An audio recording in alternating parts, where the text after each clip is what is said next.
Sleeve வெட்டினேன். Extra கிளாத்தை வெட்டிடுங்க. ஸ்ட்ரெயிட்டாக வெட்டிடலாம். இது தேவையில்லாது. இந்த கிளாத்தை 4ஆக மடிக்கணும். இதை மாதிரி மடிச்சுக்குங்க. நம்ம சைடு ஃபோல்டு வரணும்.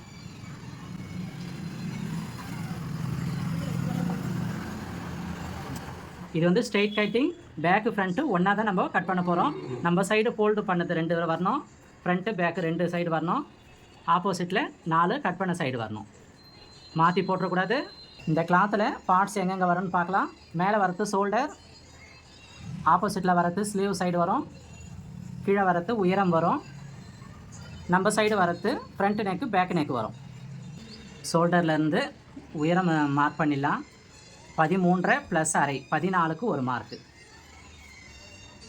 ப்ளஸ் பண்ணோன்னா ஷோல்டர் 1/2 இன்ச்சு பிடிக்கணும். அதுக்காக ரெடி அளவு 13, ஷோல்டர் பிடிக்கிறதுக்கு 1/2 இன்ச்சு எக்ஸ்ட்ரா. இந்த கிளாத்தில் மேலே இருக்கிறது ஃப்ரண்ட்டு, கீழே இருக்கிறது பேக்கு. இப்போது மேலே இருக்க ஃப்ரண்ட்டுக்கு தான் நம்ம மார்க் பண்ணுறோம். ஃப்ரண்ட்டு 11 கப் ஷேப் எடுத்திருக்கோம். அதோட ப்ளஸ் 1.5 இன்ச்சு சேர்த்து 12க்கு ஒரு மார்க்கு. 12ல் ஒரு மார்க் பண்ணிக்கலாம். ஃப்ரண்ட்டில் கரெக்டாக கப் ஷேப்பு 11 இன்ச்சுக்கு மார்க் பண்ணியிருப்போம். அதிலிருந்து 1.5 இன்ச்சு எக்ஸ்ட்ரா. இந்த மார்க் எதுக்குன்னா ஷோல்டர் பிடிக்கிறதுக்கு 1/2 இன்ச்சு ஆகும். டாட் பிடிச்சா 1/2 இன்ச்சு குறையும். பட்டி அட்டாச்சிங் பண்ணும்போது 1/2 இன்ச்சு குறையும். அதனால் 1.5 இன்ச்சு சேர்த்து 12 இன்ச்சுக்கு இந்த மார்க் பண்ணியிருக்கேன். இன்னைக்கு கிளாஸில் பேக் உயரம் ஃப்ரண்ட் உயரம் பார்த்துட்டோம். அடுத்த வீடியோவில் சந்திப்போம். பாய்.